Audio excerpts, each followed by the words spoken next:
సూర్యాపేట జిల్లా నడిగూడెం కాగిత రామచంద్రపురం వద్ద సాగర్ ఎడమ కాలువకు తెగి నీటి ప్రవాహం కొనసాగుతోంది. గంటి పడిన ప్రాంతాన్ని మంత్రి ఉత్తమ్ కుమార్ రెడ్డి, ఎమ్మెల్యే పద్మావతి రెడ్డి, జిల్లా కలెక్టర్ తేజస్ నందలాల్ పవార్ అధికారులతో కలిసి పరిశీలించారు. తెలంగాణ రాష్ట్ర వ్యాప్తంగా భారీ వర్షాలు కురుస్తున్న నేపథ్యంలో దురదృష్టవశాత్తు కోదాడ, హుజూర్ నగర్ నియోజకవర్గంలో అతి భారీ వర్షాలు కురుస్తున్నాయి. వారం రోజుల్లోనే పూర్తి నిర్మాణం చేపడతామన్నారు. అయితే నాగార్జున సాగర్ లెఫ్ట్ కెనాల్కి గండి పడడంతో సుమారు 300 ఎకరాల మేర పంట నష్టం జరిగిందని తెలిపారు.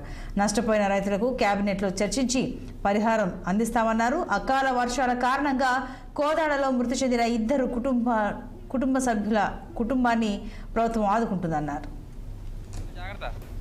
తెలంగాణలో పలు ప్రాంతాల్లో రెడ్ అలర్ట్ ప్రకటించి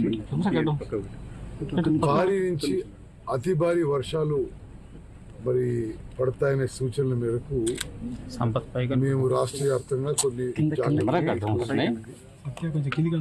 అయినా దురదృష్టవశాత్తు రాష్ట్రంలోనే అతి భారీ వర్షం హుజూర్ నగర్, కోదాడ ప్రాంతంలో పడింది.